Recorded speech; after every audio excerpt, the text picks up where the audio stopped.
welcome all of our speakers and as I, all of our delegates who are like joined us on our TDP platform. We are starting this session at the World Education Summit. This is the last day.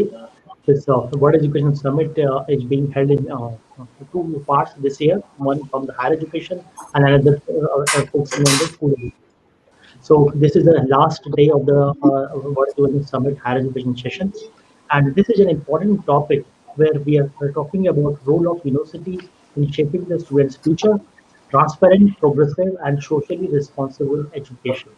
So uh, we have an eminent set of speakers here. So I will request each of the speakers to give your initial remarks for about 5 to 6 minutes max, and briefly introduce about yourself and your organization also, so that we are all on the same page. So requesting to start with Dr. Pramath Raj Sinha ji, who is the founder and chairperson of Harappa Education Foundation, and he's a person who has established the IIT Hyderabad, IIT Mohali, and also he's the co-founder of the Ashoka University.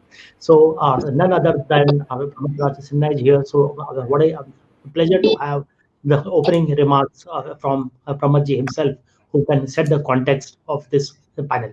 Pramath sir, welcome. Thank you, Ravi, and a very warm welcome to all of my co-panelists. Thank you for the opportunity to kick off this discussion. I think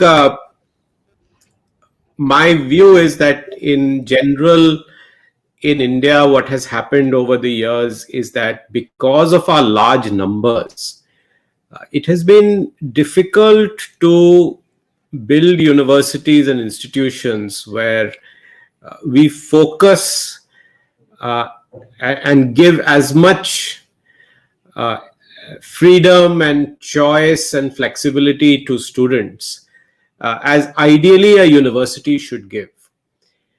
And I know that in the whole idea of a university, the idea has always been that school education and K-12 education is really about teaching students the basics of the world and things that you need to know to survive, and that is what the bulk of school education is, where of course you teach students about values, and you teach students about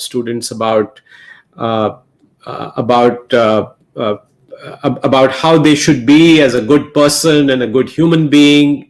You help them develop their own personality and leadership skills in school. The school education curriculum is largely focused on making sure that you don't come out of school without knowing how the world works. And that's why we teach basic things like geography and physics and science and languages and so on. The college education was always about helping students and young people discover themselves. It was always meant to be about people becoming more aware of what they would like and not like to do in their life, and to prepare them for a full life, to not just prepare them for a profession. What has happened is that post-independence, as we started to build the technological capability, the management capability in our country, a lot of our education and the high quality investments in education have gone in the technical fields, in the professional fields. And so education has also gotten equated with professional success. Now, it is true that in any education system, people are looking for outcomes. People want jobs at the end of the day. People want to secure their future through higher education, and that in our country, in any developing country, that is the aspiration of any young person or any parent. But I think our pendulum has swung too far in only catering to jobs and only catering to professional education, and we have left no space in our education system and on our campuses for people to really focus on some of the core areas in which students and learners and youth were supposed to benefit from the college education, which is to discover themselves, to develop their strengths, to also have a view on what kind of human being and what kind of a citizen they should be. And that is where I think that we need to move to. I think the world is also moving to a world where the roles and professions are changing very frequently. And if we are going to have to educate people for the future, we need to build some very foundational skills. We need to go back to the foundations of why colleges were and universities were set up, such that our students are able to constantly reinvent themselves as the world around them keeps changing, as professions keep evolving, as jobs keep evolving. And everybody has talked about the idea of a workplace 4.0 or a 21st century skills and so on and so forth. If you look at the essence of what people are saying, the skills that students need, they are actually going back to the original idea of the university, that people need to have critical thinking skills, people need to have teamwork skills, people need to have problem solving, creativity, communication, self-awareness.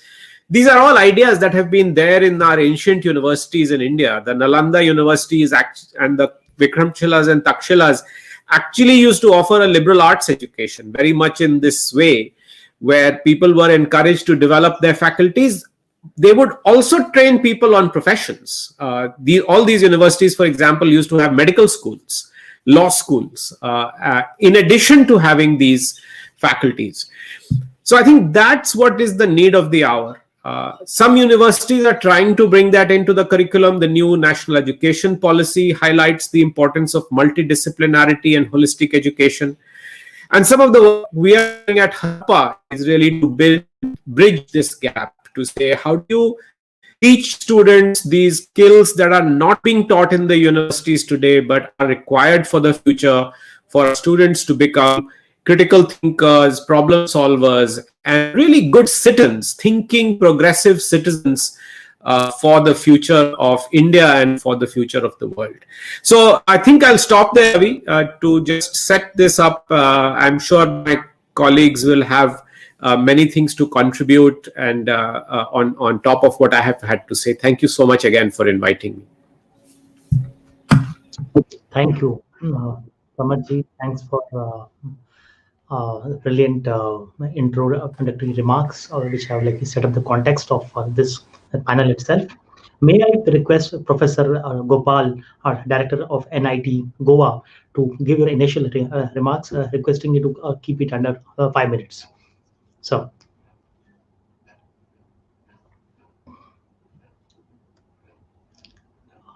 You are on mute, Professor Gopal. I think we can't hear you. Yeah. Please unmute yourself. Yeah, muted. Can you hear me? Yes. Yeah. Good afternoon, friends. First of all, let me compliment the authorities for opting a right choice of this topic, which has a relevance in the present situation. Now, I'll just talk for about 4 minutes of my initial remark, which I've been a teacher for the last 36 years, and I joined for this profession by choice, not by default. Now, as we say in our Upanishad, it says, Sa Vidya Vimuktaye. That means, हमारा शिक्षा हर आदमी को जीवन से विमुक्त करना चाहिए. We should have an answer for our education. The education should give an answer for all of our problems. But present day education doesn't address this. As you rightly said, the education is not pumping of information to the student. It is a process of training the mind to think. The real education comes where exactly we make the student to think. Because nowadays, the whole the regime has changed. It's from the faculty-centric mode, it has come to student-centric mode.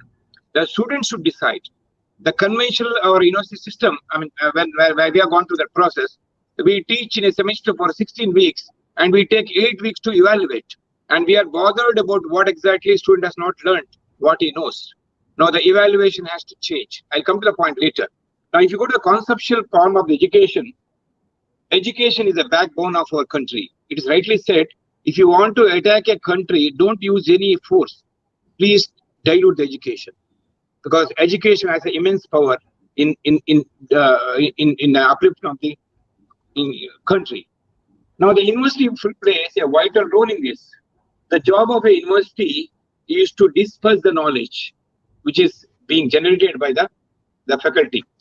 Now, in the teaching learning process, rightly said, that teaching is an art, and institution cannot be built by bricks or contractors. It has to be built by the people. Exactly, I mean, the people means faculty, students and staff, teaching learning process and teacher-taught relation. That's why today IITs are great, not because of huge buildings or hostels. They are because of the quality of teaching learning process, quality of teacher-taught relation. That makes the university great. Now, this has to be inculcated. Unfortunately, as my previous speaker, honorable person, has said, the number of the university has increased, and the quality of the students which they come to a institution, they are heterogeneous. Now, what we do, what is missing in country now, at present context, that the relevance. We talk about excellence, but nobody talks about relevance of education. How many of our students are ready when they come out of the education for the job? Because we give less information, less emphasis on skill. It's rightly said, skill your youth, otherwise you'll be killing your youth. The skill is very, very important. Now, why it's happening? The basic cause is that in the traditional education is extrinsic motivation. That means we give more emphasis to grade, their marks, their prize, their incentives, their job. Nobody is bothered about how exactly he'll be put human being. That's why we said that the graduate should have more human values. The teaching learning process should have an additional point on ethical management. That means students should know the value of education. We should not only make them educated, they should make them as a good human being. Now, if you see, go back to the original the definition of education to the Upanishad. Again, I'm coming back because it is relevance. We say that, just I'll quote it, Acharya Padamatati, Padam Shisa Samitya, Padam Sapramacharabhya, Padam Kalakramedacha. That means that the quarter of the knowledge the student gets from his teacher, the quarter of his knowledge he gets from his intelligence, Samitya, and a quarter from his class fellows, that means peer, and a quarter from his own excellence in life. That means he has to learn from the society. That education becomes complete not only in university, so the university should prepare them through this progressive education, be ready for the future, so that whatever he learns in 4 years should be useful throughout his life. So this is the definition of the progressive of life. And I'll stop by quoting one more point, is that education should get best out of the student. That's exactly said, Shunvanta Vishwa Amratasya Putra. That means that every teacher should know that a child is born with a special talent. The duty of a teacher, duty of a university is to find out what is that great quality and polish it and get rid of it. If you want to make a good statue, you'll have to get rid of all the bad things out of a stone and you can make it either Ravana or Rama, depends upon the quality. So the job of a university to have a progressive education domain, so that the student not only learns the curriculum, will learn a curriculum which has a relevance to the society. Thank you. Thank you. Yes. Thank you, Professor Gopal. I think you have highlighted this aspect of skills in the education, and very important other points have been raised by you. Thanks for that. And may I request Dr. Sujata Shahi, who is a Vice Chancellor of IILM University, to kindly give her initial remarks for the next 5 minutes. Thank you. Yeah. Thank you, Dr. Ravi. First of all, I would like to thank the organizer and Dr. Ravi for creating a platform where educationists and other eminent personalities have deliberated and shared their views on emerging challenges. This one is challenge right now education system and their solutions also. All 3 points, transparent, progressive, and socially responsible education, nowadays pillars of entire education system. And rightly said, our co-panelists, it includes role of faculties, culture of university, and contemporary approach of imparting knowledge. According to World Bank, India has the 3rd largest higher education system in the world after the US and China. The higher education system in India has grown in a remarkable way, particularly in the post-independence period, and the universities have always been a paramount player in a global system driven by knowledge, information, and ideas. Today, universities are changing and they are inspired to become our society's catalyst of change. I would like to our one panelist, he talked about our traditional university system. I think he is right that we had used and implemented the liberal education or multidisciplinary education system in our ancient education. Today, no one can predict right now the possibility of jobs and the required skill sets to handle those jobs. That is why beyond tools and technology, which are like right now integrated in the system, students need to develop new skills to solve their problems. In a changing world where 30% of our graduates may eventually work at jobs that do not yet exist, training for a specific career is insufficient as preparation for lifetime employment. Hence, we cannot rely on compartmental learning anymore, which is based on narrow focused curriculum. Our education system needs to gear up itself to adapt this pace. This realization has engendered renewed appreciation for multidisciplinary education, where studies will be intended to form lifelong learners. Data says that knowledge of 40 to 45% of Indian students is confined to one area or one discipline. Will this work? No. Now time has gone for that. Going forward, where more integrated skills are required to achieve success in life. Multidisciplinary education and research from across background and countries have been part of ancient India. Like Mr. Sinha mentioned, Taxila, Nalanda, Vikramshila, which created inclusiveness, holistic and scientific method of teaching and learning. They also made their own contribution to its harmony and discipline in all fields. We need to again focus on interdisciplinary education, which propagates different models and paradigms from various learning disciplines. It lays emphasis on the creation of a learning environment where the students take the responsibility of learning and the role of teacher is to facilitate the learning. Next point in our theme is sustainability. We need to change the way education is often practiced today. Graduates of all disciplines need knowledge about sustainability.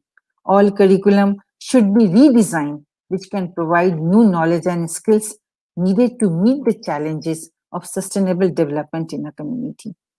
Education for sustainable development means including key sustainable development issues into teaching and learning, that is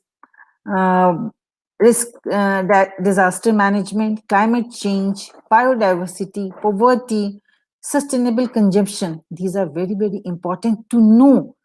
I think it is mandatory for us, for all the universities, to redesign the curriculum and create awareness about these issues.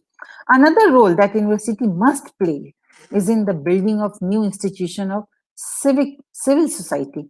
in developing new cultural values and in training and socializing people of new social era. We are not here to create managers or employees, but our focus is to make learners employable and responsible citizens of our country. We have responsibility to transcend traditional disciplinary limitation in pursuit of intellectual fusion and develop a culture of academic enterprise and knowledge enterprise. Not taking much of time because time we got only 4 minutes. At the end, I would like to conclude as the pace and complexity of our global society increases exponentially. There is an urgent need to realign the curriculum and infrastructure of education with the needs of people our education systems are intended to serve. Once again, thank you for giving me this opportunity to share my views and learn from others so that we could make our education system robust, transparent, and sustainable. I just at the end, I want to say we have implemented in IILM pursue your passion. We have given flexibility to each and every students to opt any courses from any school. And we have introduced certain courses, learning from literature. Personally, I developed Wisdom Through Management, Wisdom Through Panchatantra, a course where students can learn from fables and short stories. These are the things we need to integrate in our system. So thank you very much for giving me this opportunity, and thank you to co-panelists for it's a great learning opportunity for me also, and which can be implemented in my university as well. Thank you. Thank you, Dr. Sujata ji.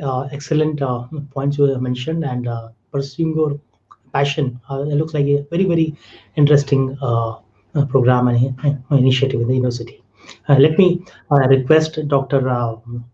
Narasimha Sharma from IIIT Tiruchirappalli to give your initial remarks for 5 minutes. Welcome. Please unmute yourself. Thank you, Mr. Gupta, and greetings to all my co-panelists. And it was a great learning experience so far for me in this process. And to start with, actually, I say the standard saying for the military people or the defense circles, what they say. The more you sweat during the training, the less you bleed during the war.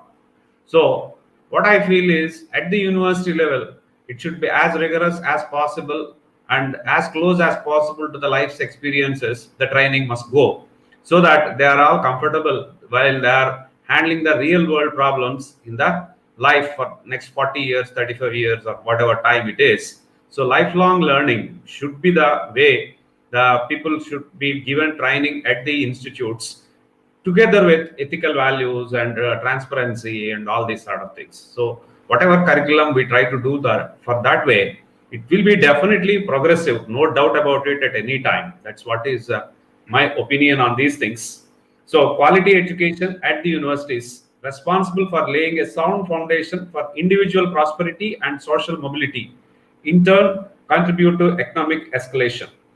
And universities play a very, very important role for the students' future with a major contribution to their intellectual maturity and personal development. Both the things must be balanced. The personal development in terms of what is their social responsibility, what are the future trends which they need to follow, and see that everybody is included. The inclusiveness, it's not that they develop well. They should see that the community around them also develops, including the lowest type of persons in terms of resources.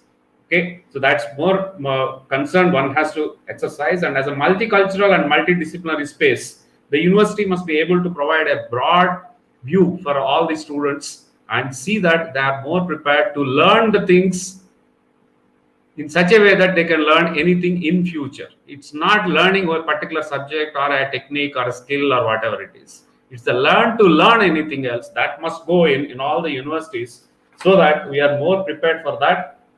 And the vested confidence and freedom are performed along with the monetary aid to fulfill the tasks. Transparency to yield cooperation, responsibility to progress and complete the task. That must also be trained properly. And peer cooperation is another one which you must inculcate right from the student side and see that we are all moving together in a very, very cooperative environment so that the progress is very fast and in a very synergistic manner. That is most important for these aspects. And the role of the university must be in reskilling and upskilling the students to be fit for local markets and prioritizing employability and social responsibility and incorporating opportunities for the community service for learning, the service motto and internships, etc., must be the standards of of the university program curriculum. So these are all some of the points which I have. And as my previous speakers were saying, yes, India was leading in the educational system for a while, but today's market and today's things are entirely changing. Unless we change completely to this new paradigm shift, particularly after the COVID issue, we'll be lagging behind and we'll be missing the bus. So now there is enough opportunity for the Indian universities and Indian education system to make it more universal type of educational system where a institute can cater to many aspects of students' wishes. And we must also see that the students are able to decide their interests most appropriately and at the appropriate time and choose the subjects, etc. The decision making attitude must be developed, and at the same time we must also give the scope for the students and others to go for a failure. Even no problem, failure is not a big thing. Failure is also an experiential learning. That type of attitude we should develop so that we can encourage more and more innovators in our educational system, as well as from out. Once they come out of it, they must be able to experiment with certain out of the box ideas and see that some new products, new procedures, new things come to the human beings. That is the important aspect one has to pay. And for this, the faculty, the administrators, everybody must reform themselves towards this new educational policy goals and see that there is sustainable development. The most important word is development is happening everywhere, but most of the times it's becoming destructive. Like we have introduced plastic bags 20 years ago with an idea that it is cheaper and very simple to carry and all those things. But today, those plastic bags have become so much chaos for all of us. It's not a sustainable development. Sustainable means so that we don't disturb the environment. So that type of attitude, and whole country should have a strong will and wish to produce curriculum in those aspects. That's my sincere view. And at IIIT Tiruchirappalli, we are also thinking of putting or encouraging liberal arts along with the digital technology for the new courses to come, and see that we are able to come out with new methods and new things for the students, and see that the courses are more relevant to the societies in the surrounding areas. Thank you all. Thanks to Mr. Ravi Gupta for giving me this opportunity. Thank you, Dr. Sharma, for your views and your points about that things are dramatically changing, and India was once upon a time a leader in education. It has to, if it has to be at the same place again, we have to reinvent and reimagine education completely now. And let me request Professor Supriya Pattanayak, Vice Chancellor of Centurion University of Technology and Management, Odisha, to give your initial remark for 5 minutes.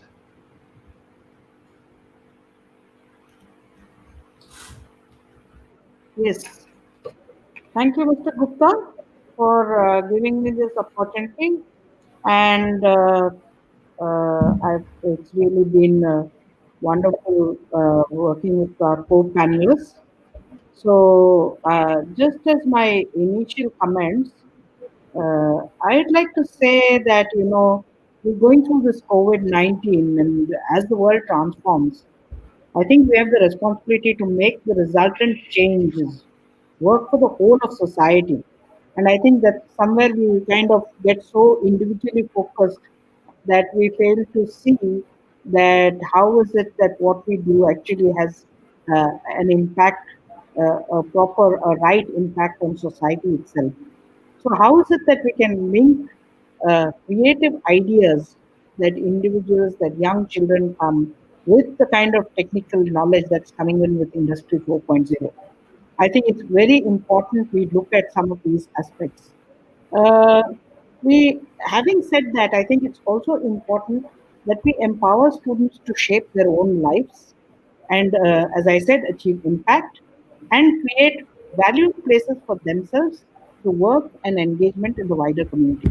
So I think it becomes really important that we discuss very often about dignity and respect, but how is it that we actually achieve them is a really important aspect. And I think that's where people have been talking about looking at our ancient universities, our ancient texts, and all these kinds of things. But I think there is something to be said about what are the contemporary values that we bring into our current lifestyle living that also then focuses on the dignity of human beings. There's also the fact that higher education institutions, I think, should be a meeting place for people from diverse origins, a place of exchange and dialogue. And I think one thing that we forget is that there's likely to be conflicts, but how do we make it creative? So the creative conflict and collaboration where knowledge and skills are applied to create new understanding and value. Higher education institutions, universities should also offer programs and research in ways that will enhance creativity and impact, fully embrace the digital environment, get students, experts, and employers working together, apply learning to work and enterprise, encourage students to belong to the life of their cities and their world, and help students to start and succeed in enterprises of their own. And let me tell you, I'm not just doing lip service to this, but at Centurion, we're actually doing this. We have a number of enterprises that we have promoted. We are also an incubation center, which is supporting a lot of startups. We encourage our students to develop products and patents, and so copyright becomes a very big issue. And so, how is it that we help students to engage with the contemporaneous world? Having said this, now I think I would just like to dwell a little bit on the three thematic areas that we're talking about: transparent, progressive, and socially responsible education. What does this mean in reality? I think I the other day we had a presentation where we had a panel discussion on the NEP, and I was mentioning that every child should be able to get an access to education.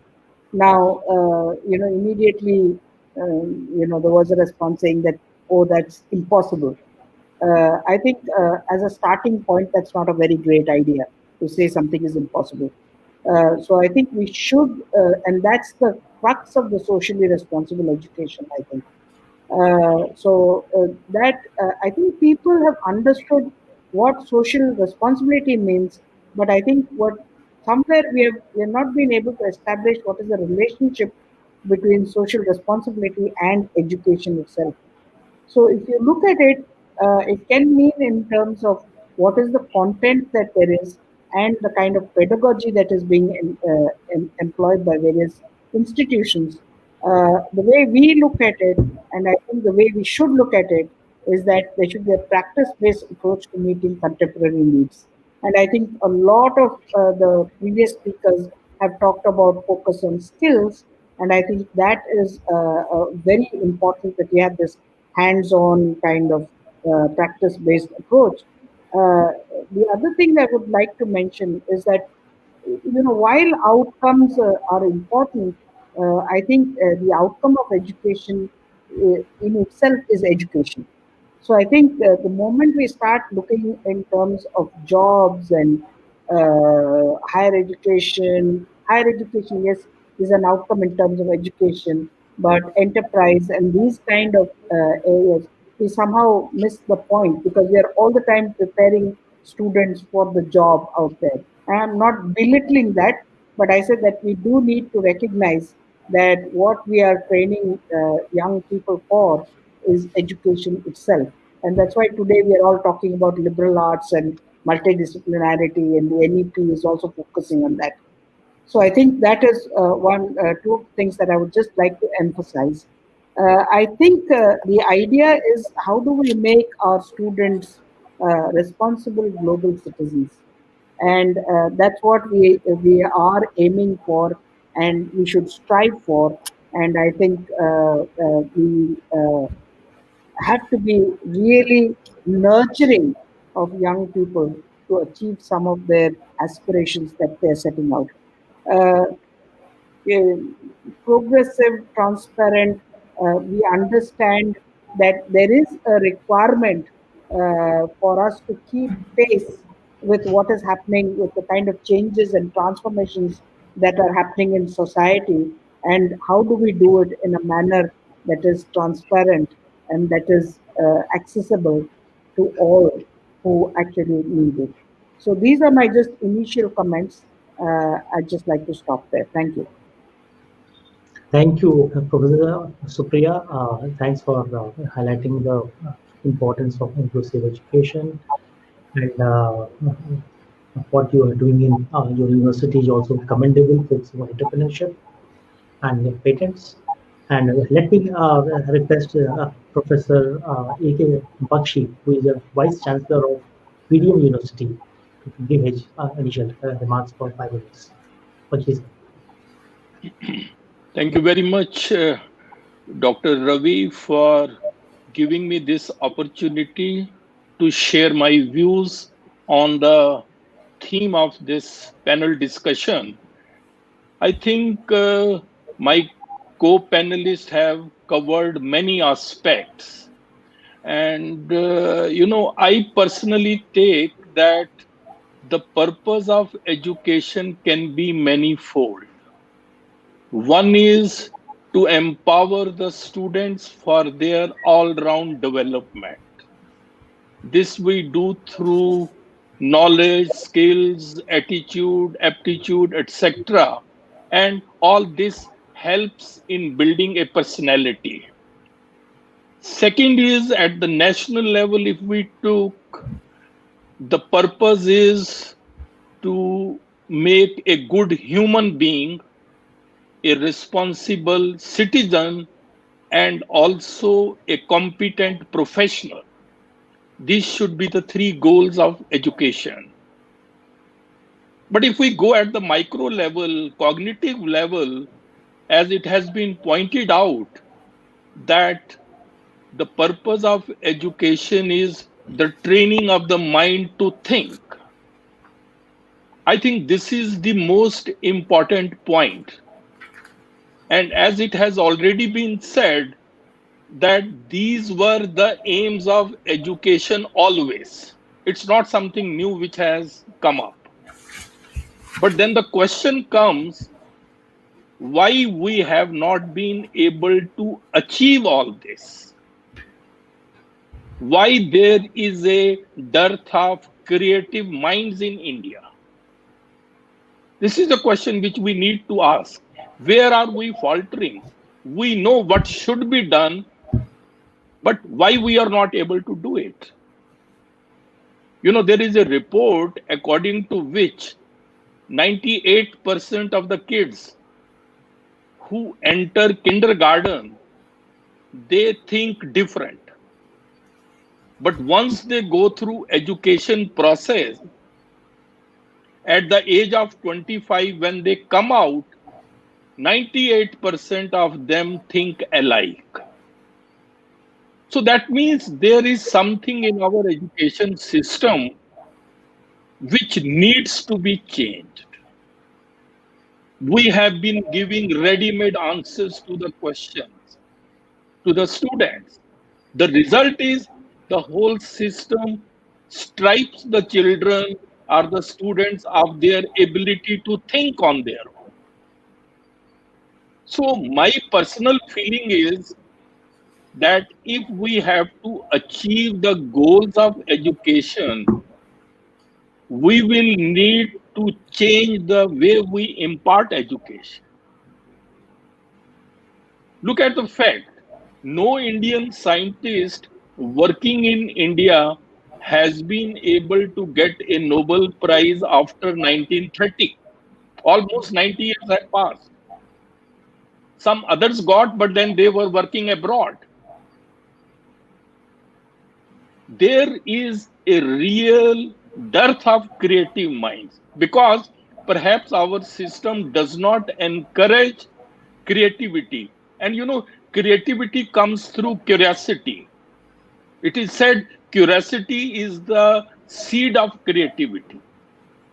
And without creativity, you cannot innovate. Therefore, what I personally feel we are lacking is we need to become leaders. We don't need to be the followers, which unfortunately is not happening the way we are, because we have about 37.4 million students, but still not much. So my personal feeling would be that we need to go to micro level. Even the new education policy says that there is a need to shift from rote learning to creative thinking, problem solving, analytical skills, etc.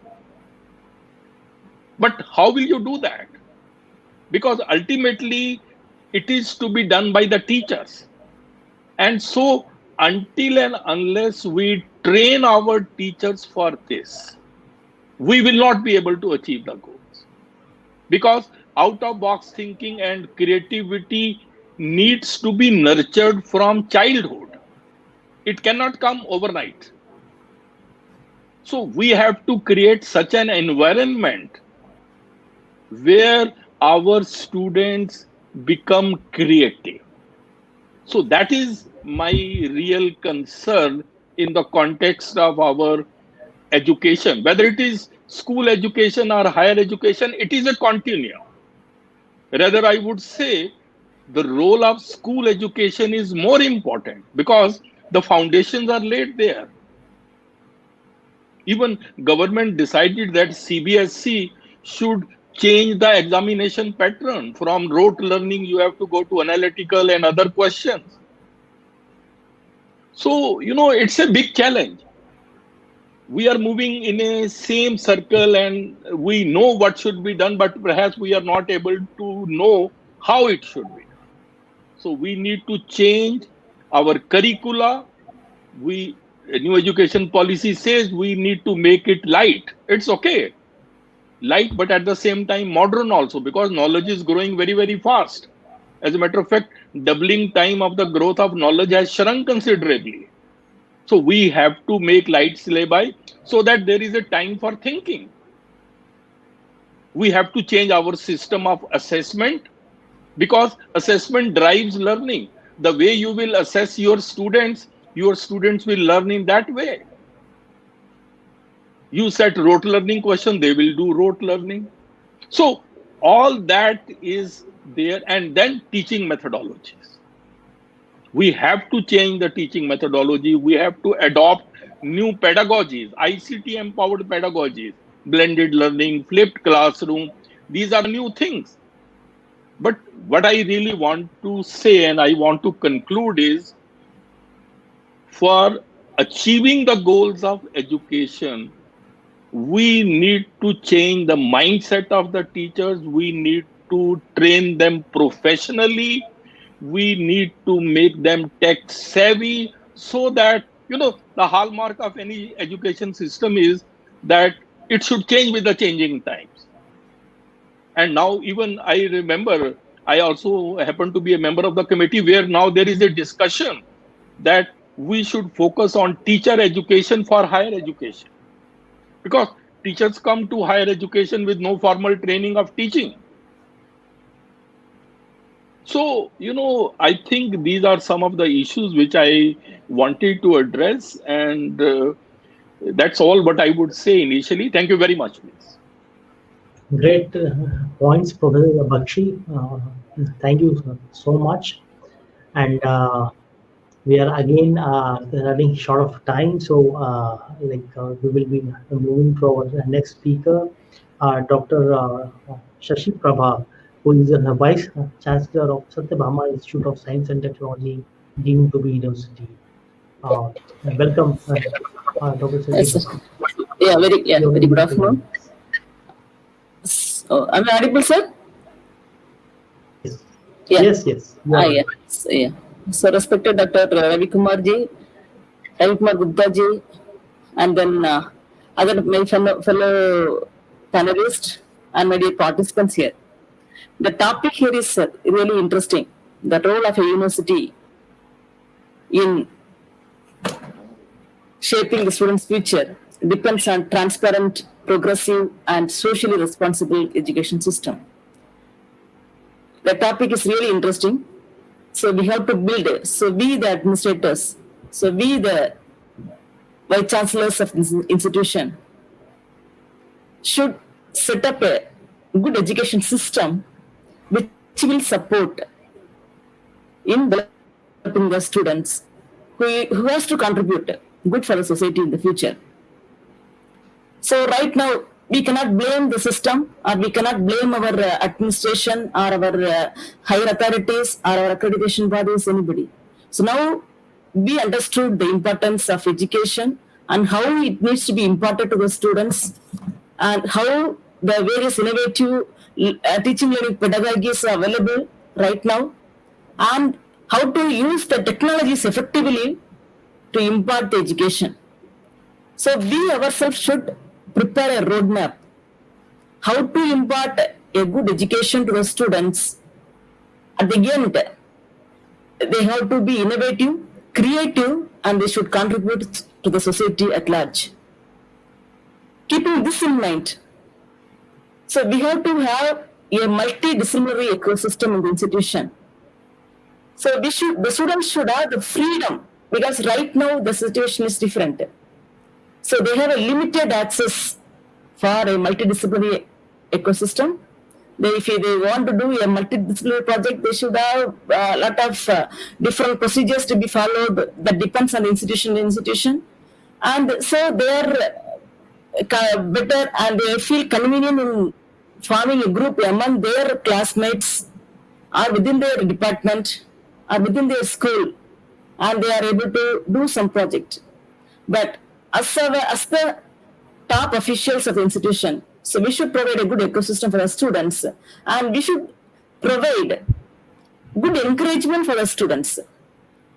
So in Sathyabama Institute of Science and Technology, we provide seed funding for the good innovators, because we are actually actively participating in Unnat Bharat Abhiyan of our Government of India, and we invite our students to the adapted villages, and directly we are asking the students to implement the ideas, the technological ideas, whatever they have their mind. So we are supporting. So apart from the UBA projects, only little bit money we are getting from the funding agency. So at the remaining fund, so we are supporting from the institution, and we do give lot of innovative solutions for the adapted villages. And we also adapting the rural internship. So students are going to the rural villages, and they are staying there for 10 to 15 days minimum, and they are finding out their problems, and they are trying to contribute, because Sathyabama Institute of Science and Technology is an engineering institution basically. So we offer most of the programs in engineering. Also we have architecture, dental, and laws, nursing. So those programs and the MBA programs, those programs also we are having. But we have almost all branches of engineering, both undergraduate and postgraduate level. And this is one way. So by supporting the seed fund from the institution to come out with innovative solutions for the prevailing problems in the nearby vicinity of the institution. Apart from that, we do encourage the staff members also.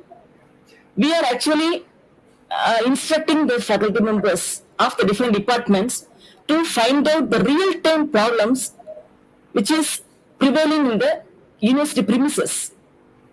So in say for example, so water conversion, so converting the groundwater into good quality water apart from the existing technologies. So we are actually insisting the staff members to find out evaluate good and affordable technologies to convert the groundwater, which is highly salt, into a potable water.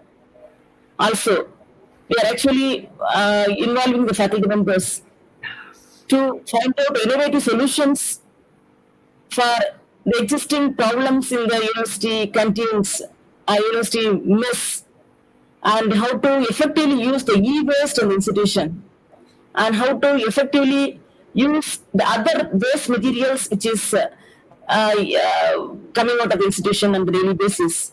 So these type of innovative ideologies are being followed in Sathyabama Institute of Science and Technology, which is actually giving a good ecosystem for innovation. So through these ideas, so these staff members who are coming up with these ideas needs to be presented in a panel constituted by the top officials of the institution, and then whatever fund they are asking, so we are providing and monitoring them periodically, and finally it is ending up with the good products, so which has led the institution to grant 89 patents. So far, Sathyabama Institute of Science and Technology has granted 89 patents, which is purely the outcome of the students and faculty members' efforts. So, as innovators or as a top management or top officials of institutions, so we have a huge responsibility of setting up a good ecosystem to produce globally responsible citizens of the country. And at this juncture, so I wanted to mention a few more points. So we have to effectively use the good innovative pedagogies. So we are all, I think we all these panelists and the participants here have read about the outcome-based education.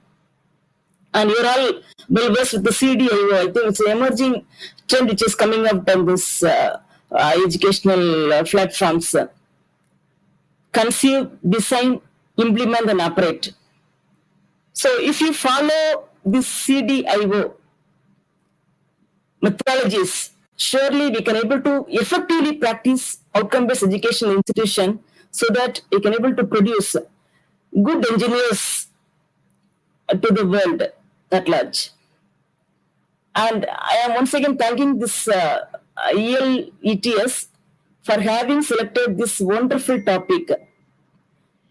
It's a really interesting topic to listen, and I'm very happy to interact with all these panelists also. So your ideas and your points are really unique and valued. I'm thanking the organizers for giving me this opportunity. Thank you, sir. So I'm waiting for the next round. Thank you.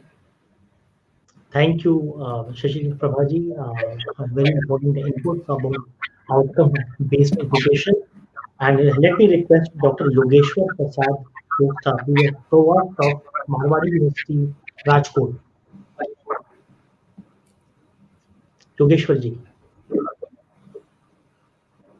Am I audible to all of you? Yes, very much. Am I audible? Yeah, thank you very much. And I think I will not take much of the time, but what I'll be doing is I would like to, largely thank the World Education Summit, their organizers, their well-wishers, participants, honorable vice chancellors, and other participants who are coming here as the keynote speakers in this wonderful conclave. And it has been deliberated by many leading personalities in the field of education for the last 2 days. I'm sure that a lot of things can crystallize out of this. I think what I would like to share is a few facts, because most of the honorable speakers have already detailed about and perhaps given a glimpse of the what the education phenomena is all about. I would actually start with saying that education is a progressive discovery of our own ignorance. And having said this, I think we know the old proverb which has been actually shared with us for perhaps a very long time, and that is, teach Tom to fish, he eats for a day, but this is something which we want to share in another way. So it is like this: if you give Tom a fish, he eats for a day. If you teach him to fish, he is able to eat all his life. Now the question is, we stop here that if we teach Tom just to fish, and will he be able to fish all his life? Now the thing is, I don't think the answer is if you teach him once, he'll be. So what is important is that learning to learn is more important. So therefore, a more humble way of putting this is the fact that instead of teaching him to fish.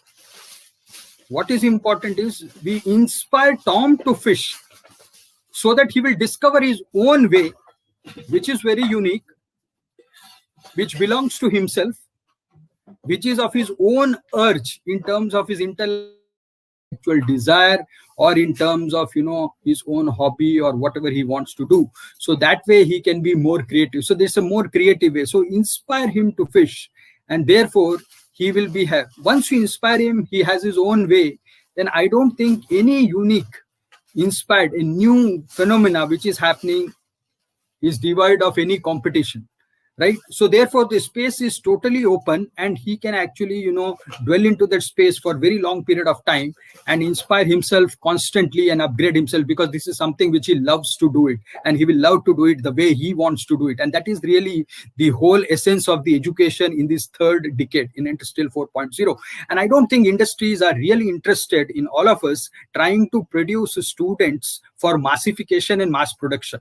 Right now it is about massification by the mass. So it is the other way around. So therefore what is happening is, so therefore we are talking about a world wherein we are talking about entrepreneurship, innovation, creativity, and so on. Of course, entrepreneur, Startup India, Innovate India, etc. All these things have taken direct connect to the premises of the educational industry and to the classroom, and eventually boil down to the students. So if you look at this phenomena, the teachers are no more the conventional teachers which used to be there. Earlier, the teachers used to be center stage. They would talk and the students would listen. Now this equation towards largely has actually reset and in fact reversed.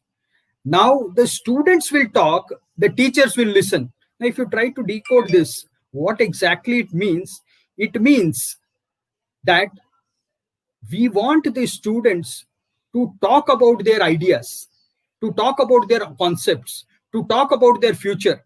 Because as Einstein said, that imagination is more important than knowledge, because imagination points to what you can do and what can be in the future. So therefore, every student here, as some of the honorable speakers, vice chancellors have also shared that students are very creative, and I acknowledge this fact that according to Thomas Kuhn, in the Structures of Scientific Revolution, he has clearly mentioned that the age between 18 to 27 is the most creative age of a particular student. About the fact that at the end of the day everybody is thinking alike.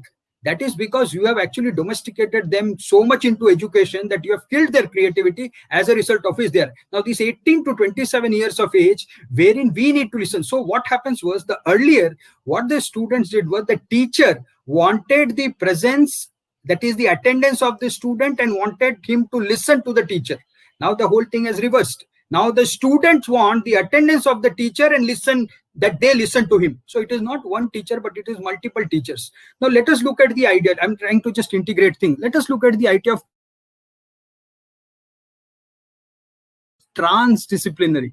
It was not that good science, for example, an engineer becomes an engineer, he does his design and development and things like that. But now an engineer is also an entrepreneur, he's a marketeer, he has to talk, he has to communicate, he has to do everything. So that means it's not only about the good science, but it also the connecting body of knowledges which is there. So if I say the knowledge has actually moved to what is called that the knowledge is there, but it has also moved to more something which is called connectedness. So connectedness of knowledge, not only for technology, not only for markets, but also for people. Now that's where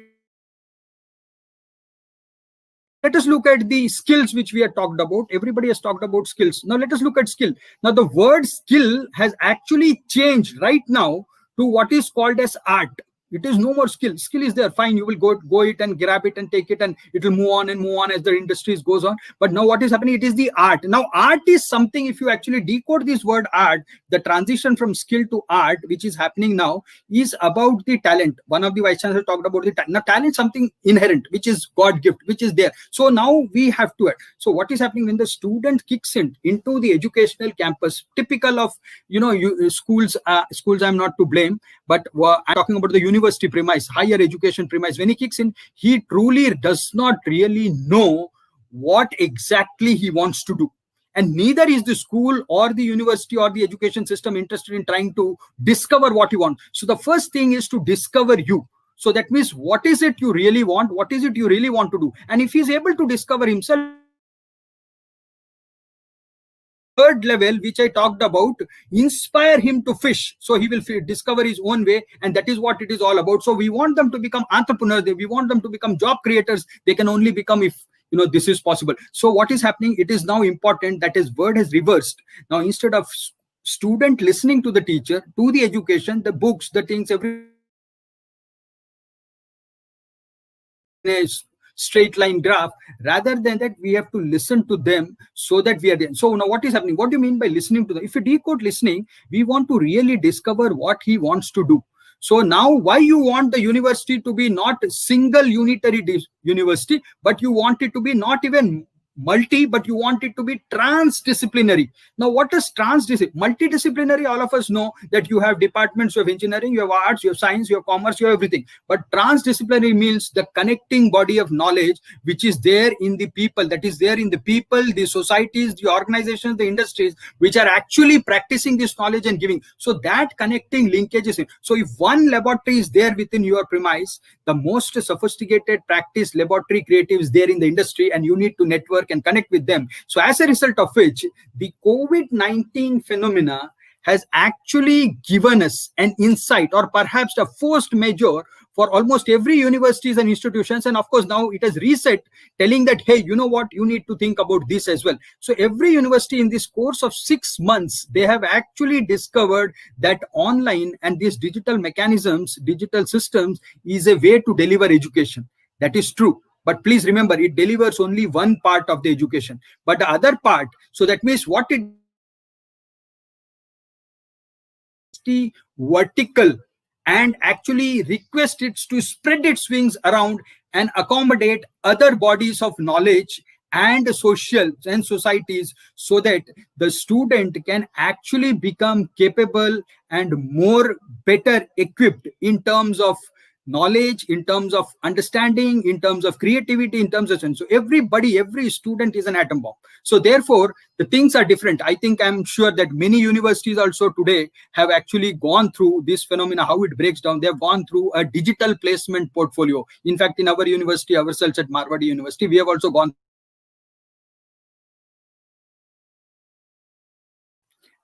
Sorry, I think there was a slight disturbance break, or probably it's reset. So I think we have placed more than 20% of our students through this online mode, and people are accepting it.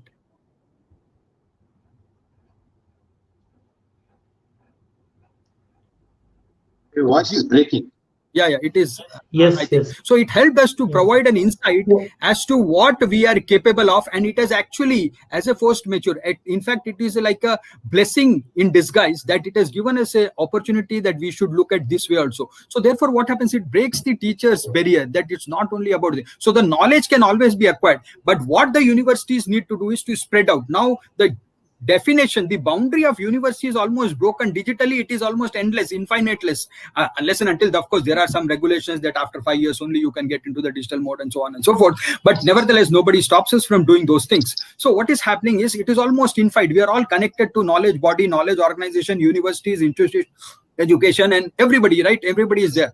So this phenomena, what has happened is that it is very important. So in our university, what we do is we have a 3-10, and I don't talk about competition here. See, whenever we are talking about a creative idea, creative mindset, or whatever it is, right, then there is no competition. If the student comes up with own creative ideas, not copied from anywhere, there is no competition. Please understand that. So once, and for anything and everything, there is market, sufficiently huge market. Even 5% of the market can make you billionaire, and so on and so forth. 20-25% we know from management science, it becomes cash cow and things like that. All this metrics are there. We don't worry about that. So the time has come that is important that we listen to this. You look at it. So we have gone from pin drop silence to drop the silence to doing in silence. So what is happening to the university? Okay, if the knowledge is delivered through the online mode, then what are the universities going to do? So the class, let us look at the classroom. The classroom had tables and rows, chairs fixed in a row in a fixed space and things like that. But now that has become into circles. smaller circles. So what is happening is, from mass, we have actually segmented them to small groups which are specific to certain this one, given the same subject. So that is what has happened. But now what is happening is, so therefore from mass to segmentation, now the world which has come here, where we want individuality, because there is no much jobs, companies are going to break down, they have given their jobs and upper opportunities, specialized work to specialized smaller companies and firms which are associated to them. So you may be working for TASA, TCS or something with the same badge, but unfortunately you are working on a project. If the project doesn't happen and then it's gone, then the whole SBU goes away, and then there is another one coming up. So what is happening is, from mass of that class to tables in a circle or rows, groups, from groups to individuals it has come. Now is the era where we are having individuals. So individual attention has become important. So we are not only having one teacher, but we are having multiple teachers, and that is why we need multiple teachers. We need multi-transdisciplinary kind of a system, wherein you have teachers from educational institutions who teach the conventional, teachers who actually takes the abstracts of the theory and translate into the practical aspects which comes from the industry space. Then you have the social spaces, the other volunteers, saints, and there is a completeness, there is a oneness which is coming up. So, Dr. Yogeshwar, we can stop here a bit so that we are actually running out of time. If So let me just conclude by giving one word. What is important is, competition is not important. What is important to the student in our education system is one word, and that is participation. Participation is more important than competition, because if he or she is motivated enough, right, equipped enough to participate, then that will actually win the cards, right? This is what I wanted to share in this small thing. Okay, sure. Fine, thank you. Excellent points, Dr. Yogeshwar, and especially the transdisciplinary approach which is emerging, very, very important. And we have actually run out of time, and which was expected, in fact, because we have such an immense the body of knowledge with us in this panel. So let me request Dr. Pramath Sinha to put this all together, like what all has been discussed, and talk about a way forward. But how do you see the next steps? And also, if you can also talk briefly about how your new organization, the Harappa Education, can also help in this mission of transparent, progressive, and socially responsible education. Pramath, over to you. No, Ravi, thank you for the opportunity. I don't want to repeat what others have said, but I think the themes are very clear. It's fantastic to see that such a range of institutional leaders who are on this call have actually endorsed the idea that we need to create graduates who can think, who are multidisciplinary, who have a liberal arts sensibility, who will become good citizens, where universities recognize the students' strengths and help them develop their own strengths, where universities are putting the onus of education back on the students. There was a very sad incident that we read about recently, where a student got into IIT Bombay, but just because he clicked on a wrong link, I don't know if the story is true, but it's been reported that with a 270 JE rank, he was rejected admission because of an error that the student made, and the registrar has refused to entertain any change in that. We have become very, very rigid, and I think that needs to change.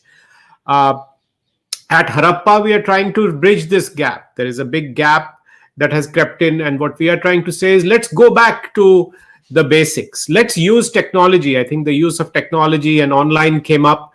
Let's use technology to provide high quality education in areas that we are not able to provide today, where we are not able to find faculty, and where we acknowledge, for example, that critical thinking, which is the heart of a liberal education, is required, where problem solving and multidisciplinarity is required, where communication skills, where teamwork and collaboration skills, where greater self-awareness and awareness of the environment and how you deal with the complexities of today's times, the disruptive times that we are seeing through COVID and through otherwise, can be tackled.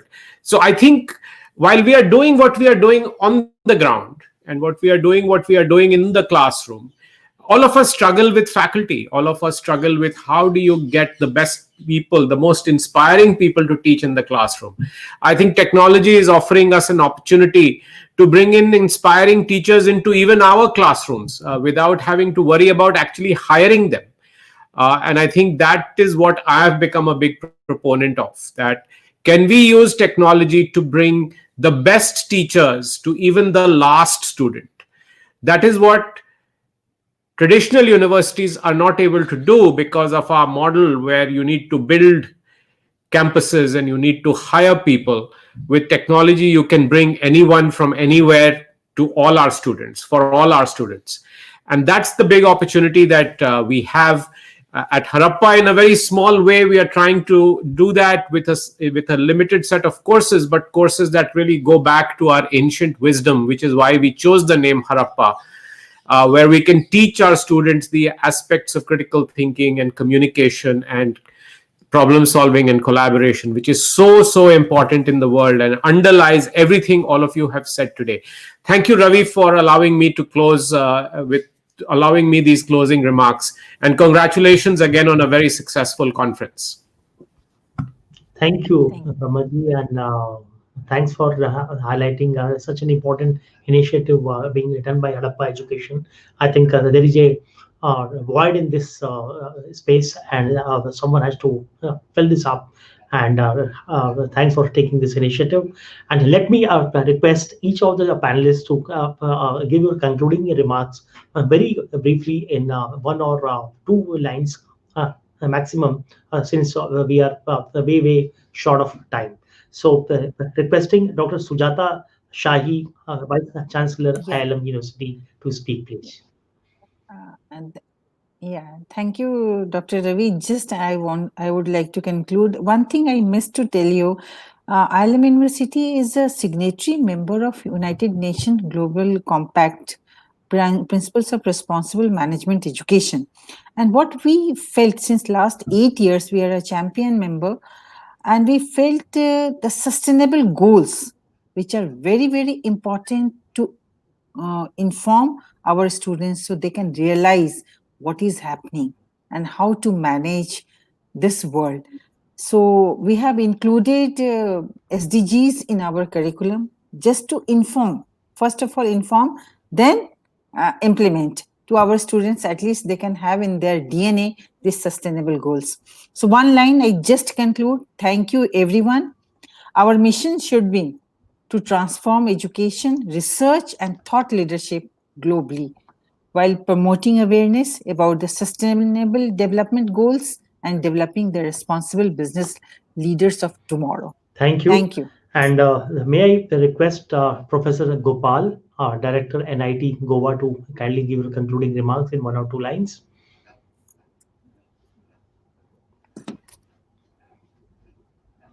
You are on mute, Professor Gopal. Yes. Yeah. Education movement should give more value for experience than the formal learning. I always say, polish the attitude, not the aptitude, because it's the attitude determines your altitude. So you should give more emphasis on the practical training. Thank you very much. And requesting Dr. Sarma, who is the director of IIIT Tiruchirappalli, to give your concluding remarks very briefly. Thank you, Dr. Gupta. Yeah, we should encourage our boys to dare to fail. No problem. Okay, but think out of box, and even the teachers must be trained to encourage the boys towards those things instead of making them to be almost the same. 98% coming out of the institute to have the same ideas. No, it should not be there. That's what is to be nurtured very urgently, and it should be encouraged. Thank you. And requesting Professor A.K. Bakhshi, who is the Vice Chancellor of PDM University, to give your concluding remarks briefly. See, I would only like to say that we need to equip teachers with the right pedagogy so that they can train our students to think as per the needs of the 21st century. I think the most important would be the teacher education has to play a very important role in this Thank you. regard. Thank you And very much. requesting Dr. P. Sasipraba, Vice Chancellor of Sathyabama Institute of Science and Technology, to speak briefly. Yes, sir. Yeah. So, as a concluding point, so of the higher education institutions in India, so we have a lot of challenges, mainly with the lack of good faculty for all the discipline. So, basic science.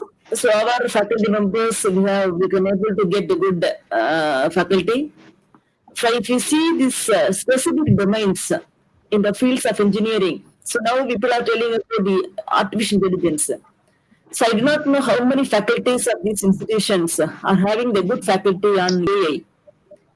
So only the industries are actually getting followed. Whether we have trained our faculty in handling this artificial intelligence and data science and machine learning. Yeah.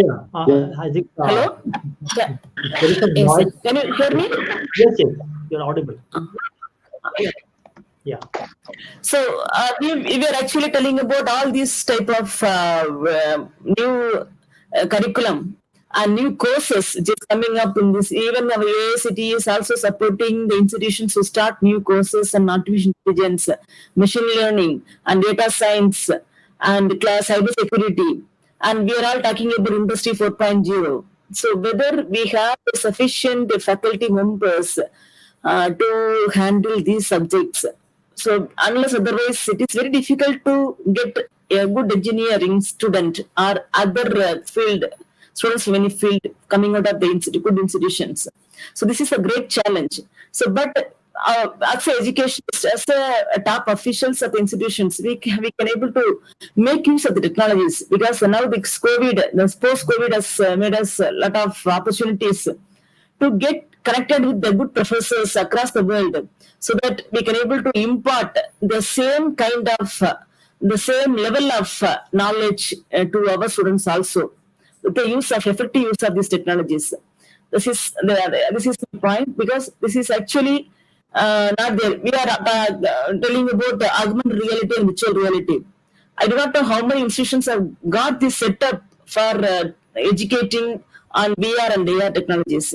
And even if they have the infrastructure, so whether they have the good faculty members to teach on this AR, because in the importance of AR and VR in all fields is actually emerging, and industries are actually making money out of this, and they have very good number of experts, very limited number of experts, so that the major companies are able to manage. But the education, so to develop a good students out of this are good graduates from these institutions, so we need to really look forward to hire good faculties. So because they are the main source of any institution.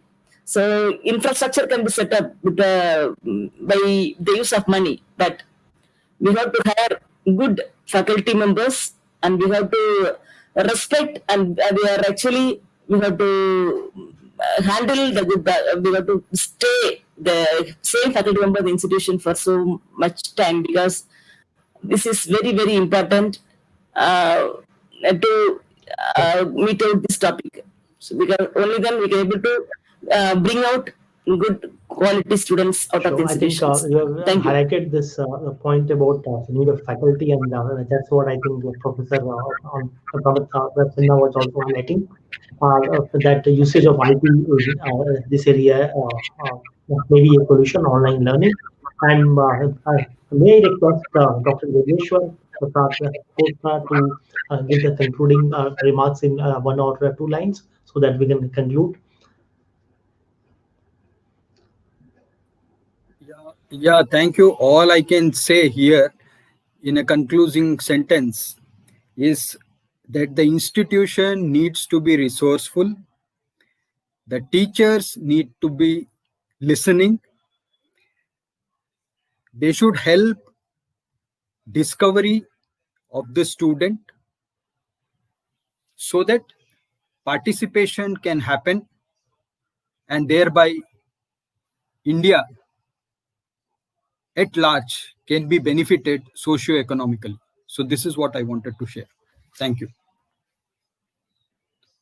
Excellent session, and thank you all the participants for amazing insights. So much learning has happened in last 1 hour or so. So thank you again for the participation in this World Education Summit 17th edition online. Thank you, and namaste to each of. Namaskar. Thank you. Namaste. Thank you very much. Thank you. Thank you.